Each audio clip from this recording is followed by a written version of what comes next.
早晨，早時間咧8:23，今日10月17號星期五，咁啊，我哋每個月咧都同阿 Jane Wu 咧就傾一次偈，即係阿 Jane 早晨你好。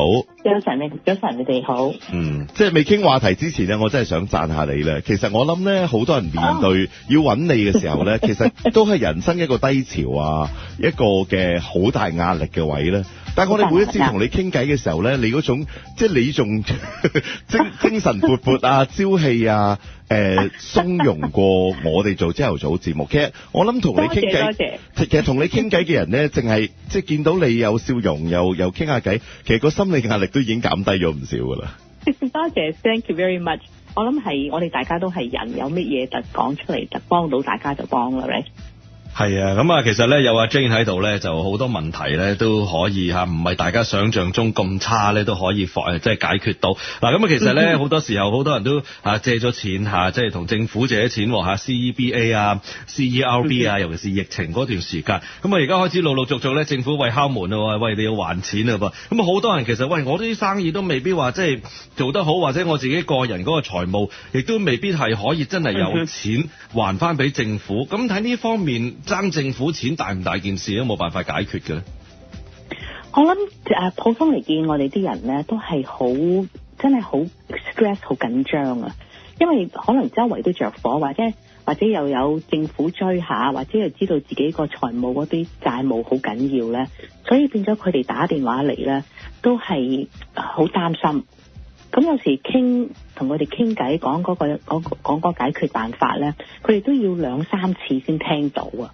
因為第一次聽咗分析咗，佢可能嗰個 mind 嗰個即係未 ready 都唔定嘅，即係佢知道需要幫忙，但係聽到之後咧又唔係全部收集到我哋講嗰個解決辦法，所以係好 normal。我哋有時講2-3次，去到個 point 佢接納到個 reality 啊！佢接納咗真係要解決，真係要咁個辦法，所以有時要講幾次佢先至明呢個 concept 係好正常嘅。咁啊，其實我即係聽到咁多次咧，呢幾年咧，其實我諗嗰個精髓就係在於咧，其實嗰個問題越早處理越早解決咧就越好。咁所以我諗佢覺得懷疑自己都開始唔掂嘅時候咧，其實就早啲揾咗你咧，就起碼即係學你話齋，有陣時聽多幾次咧，你先至的起心肝啊，可以即係先去做。係啦，我啱啱先就同一個情形一個 situation 講下。咁佢聽咗之後可以接納到啦。佢話我好明白，但係佢翻到屋企咧，再睇下自己啲債務咁大咧，佢跟住 send 個 email， 呢啲係講 emotion 㗎嚇。佢就話我好 embarrass 第一，咁跟住第二咧，好似對屋企好對唔住啊。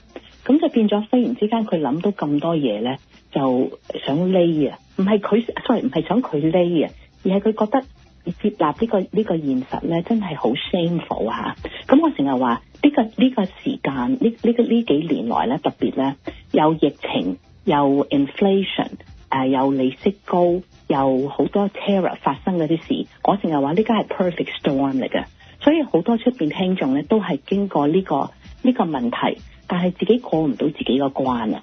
咁跟住我 reach out 同呢個人講就話，我明白你好難接納，即係覺得自己過唔到自己個關。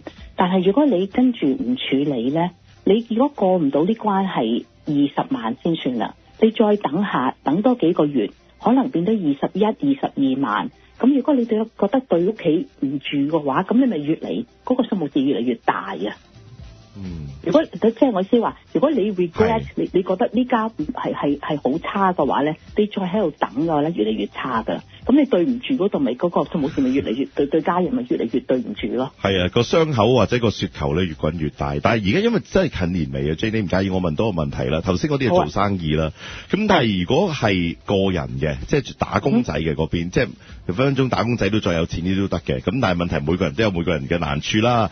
咁如果佢已經做咗一個 monthly plan， 有個 proposal 喺度，咁但係而家嗰個嘅即係生活支出多咗，又或者係嗰個因為一 renew mortgage 嗰下好傷啦，咁又或者係人工方面咧就即係 bonus 啊冇以前咁好，咁俾唔到俾唔到嗰個應承嘅 monthly payment 係咪 the end of the world 嚟？有冇得再傾㗎？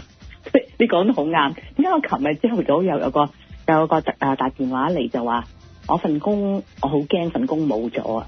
咁佢個供款係稅務局嘅，比較好大嘅。咁佢即係話我瞓唔着，我同太太都想同你再講下 Jane， 因為我嗰個 anxiety 嗰個驚，就變咗即係話你啱啱 hit 到個 point 就係話咧，依家嗰個市面嗰個環境轉啊，揾錢嗰個機會就可能唔係好多，咁但係你嗰個生活費同埋你個供款咧，所以我成日話你哋做咗重組之後係5年計劃嘅。我永遠喺度拖住你各位嘅手仔。如果你有咩轉變，有乜嘢好又唔好嘅話，想同我傾嘅話咧，我哋永遠喺度俾個 advice， 俾個意見你係啱嘅。但係最緊要記得唔需要咁驚，因為點解？你行到邊度咧，嗰個法律上幫到你邊度做乜嘢嘅話，你咪轉彎咯，冇辦法㗎，好難睇到向前。所以我同呢個債